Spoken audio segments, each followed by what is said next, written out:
Kita menganalisa perceraian Bill Gates dari dua kacamata besar. Pertama, dengan memprediksi efek COVID berseri 1, 2, dan mudah-mudahan nggak ada gelombang ketiga, serta bedil-bedilan di banyak negara Timur Tengah mudah-mudahan tidak berlanjut ke wilayah lain. Setidaknya, efek COVID gelombang 1 dan 2 dan panasnya Timur Tengah, ekonomi dunia diprediksi akan ada koreksi besar terhadap aset dan saham dunia akan turun. Karena saham akan turun, aset akan turun cepat nilainya. Mengingatkan kita pengalaman ketika jatuhnya saham Enron. Data berikutnya adalah kita semua tahu Jeff Bezos, pemilik Amazon, dekat sekali dengan CIA dan Bill Gates adalah cabalis. Jadi kita melihat harus dari banyak segi menganalisa langkah mereka tersebut. Kita mundur sesaat sebelum saham Enron jatuh. Seluruh direksi Enron melepas saham mereka dan mereka mendapatkan $1 million, puluhan bahkan ratusan juta dolar. Namun peristiwa tersebut bisa dikategorikan insider trading dalam tanda petik yang si Enron dijebloskan ke penjara kecuali satu orang direksi yang kebetulan menceraikan istrinya tepat sebelum saham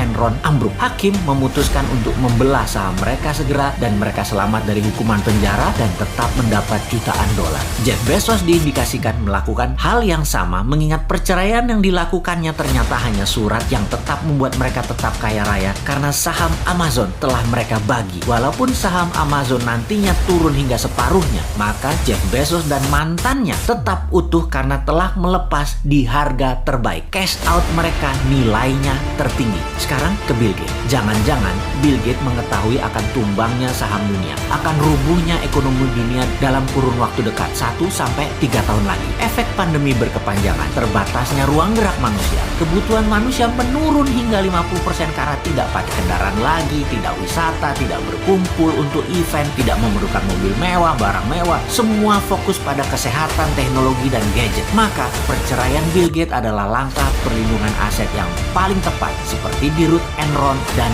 Jeff Bezos. Baiklah sahabat, ini semua hanya satu penjelasan, namun ada hal yang harus juga dibuka kepada publik apa sisi lain yang sedang terjadi dari kacamata geopolitik. Bill Gates bertekuk di bawah kaki Tiongkok. Sungguh, Bill Gates tidak bisa menolak tawaran Tiongkok, tepatnya tidak bisa menolak jebakan Tiongkok. Tiongkok melakukan tawaran yang Bill Gates tidak bisa tolak. Dalam 7 tahun ini, Bill Gates ke Tiongkok lebih dari 12 kali untuk waktu yang cukup panjang. Bukan 1-2 hari saja, namun ada yang sebulan lebih. Pemerintah Tiongkok memberikan apa yang Bill Gates mau. Impian Bill Gates adalah membuat dunia yang baru dan bersama Tiongkok yang memiliki power sebagai negara yang melakukan strategi kolonialisasi 5.0, maka impian Bill Gates dan Tiongkok akan cepat tercapai jika mereka bekerja sama. Apa yang dilakukan oleh intelijen Tiongkok kemudian? Selama 10 tahun terakhir, Bill Gates ditarget. Bill Gates akhirnya sangat dekat dengan seorang wanita penterjemah Inggris Chinese yang selalu menemani dirinya kalau berhubungan dengan Tiongkok. Ia mantan pramugari